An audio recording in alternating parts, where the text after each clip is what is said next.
Good afternoon and welcome to WeFM's 3 p.m. news. I am your presenter, Rajiv Providence.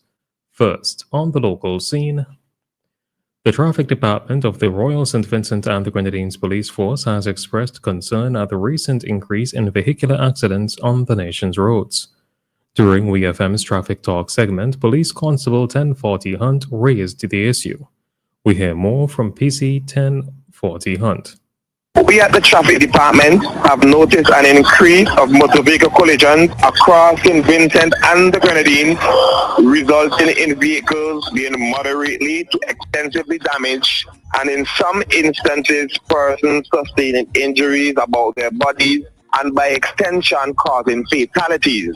As a result, we at the traffic department strictly advise motorists to exercise precautionary measures while driving on the roads.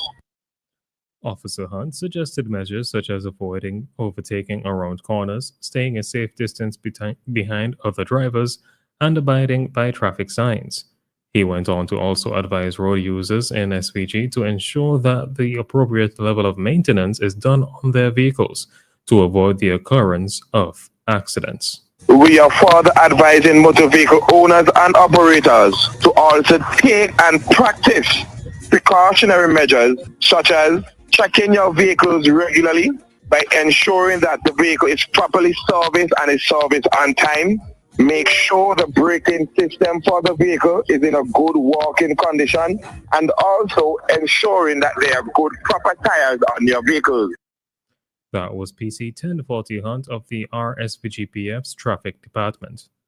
This appeal from the Traffic Department comes as 49-year-old Keith Joseph of Edinburgh, driver of a minibus that ran off the Gibson Corner Road on August 20th, is battling serious face and leg injuries in the ICU at the Milton Cato Memorial Hospital.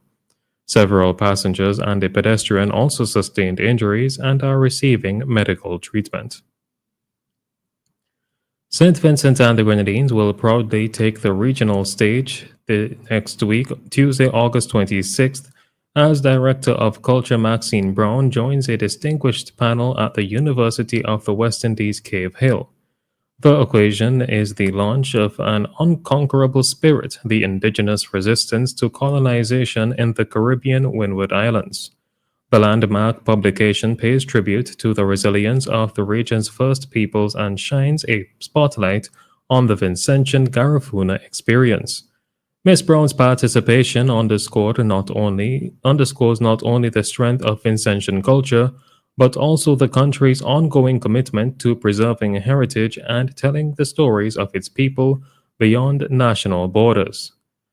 The Ministry of Tourism, Civil Aviation, Sustainable Development and Culture says her presence at the event is a reminder of the unbreakable spirit of the Vincentian people and of the importance of ensuring that their history continues to inspire generations across the Caribbean. Still on the local scene, Minister with responsibility for sports here in St. Vincent and the Grenadines, Orlando Brewster, has expressed confidence in SVG's Vincy Jewels ahead of their defense of their title at the ECCB International Netball Series. Minister Brewster, in an interview with the API, said he is absolutely sure that the Jewels will put on a performance unlike any seen before.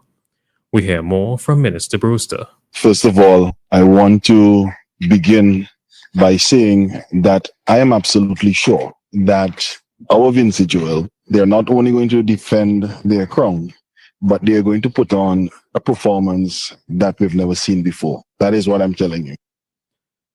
Minister Brewster, during the interview, also gave the assurance that the government will continue to make the necessary investment in facilities that will help to nurture the development of netball here in St. Vincent and the Grenadines. I am putting our government's money where my mouth is. So the same mouth I have, that I know that our Vincy girls are going to come back victorious, we are going to invest heavily into the facility that they will need to also up their game and be as comfortable as possible when they participate in tournaments. So we're doing our work from our end, and you have some work to do when you go over to Grenada on the court. That was Minister with responsibility for sports, Orlando Brewster. The senior Vinci Jewels netball team will defend their title at the 5th edition of the ECCB International Netball Series, scheduled for August 22nd to 31st, 2025 in Grenada. The official squad includes standout players such as Mary Ann Frederick and Shalisa Davis as co-captains, along with newcomers Janika Quo and Fianza Laborda. On to news in the region. The Grenada Tourism Authority has announced the launch of a new destination magazine in partnership with Grey Door Publishing. Set to debut in December 2025, the magazine will showcase the culture, heritage, and natural beauty of Grenada, Carriacou, and Petite Martinique through vivid imagery and inspiring features. CEO Stacy Laborde says the publication is a tribute to Grenada's spirit and will help elevate the island's profile on the global stage. The magazine will be distributed at international expos, media events, and tourism engagements, complementing the authority's existing marketing efforts.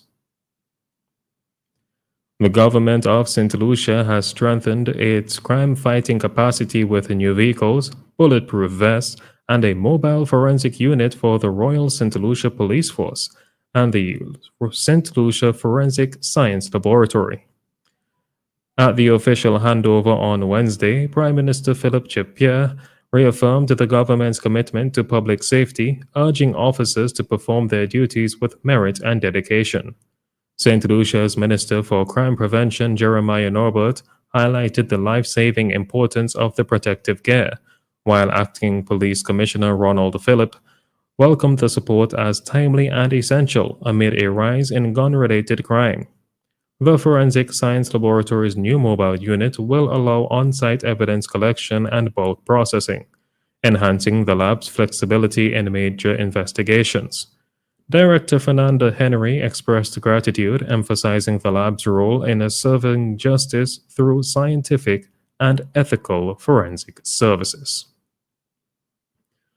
Finally, on the international scene, a New York appeals court has overturned a $454 million penalty against U.S. President Donald Trump, which had been imposed for allegedly inflating the value of his properties and assets to benefit his family business. The 5-judge panel was split on the case. Some judges said Trump was liable, but the fine was excessive, while others called for a new trial or complete dismissal. The ruling represents a setback for New York Attorney General Letitia James, who brought the civil fraud lawsuit in 2022. The original trial found Trump and top aides, including his sons Donald Jr. and Eric, overstated their wealth to secure favorable loans and insurance. Justice Arthur Engoron, who presided over the case, had also barred the Trump Organization from certain bank loans and limited his son's involvement in the business. Those restrictions are now on hold during the appeal, though a court-appointed monitor continues overseeing the organization. This has been WeFM's 3 p.m. News. I have been your presenter, Rajiv Providence. Join us again at 5:30 for WeFM's evening news, and we thank you for listening.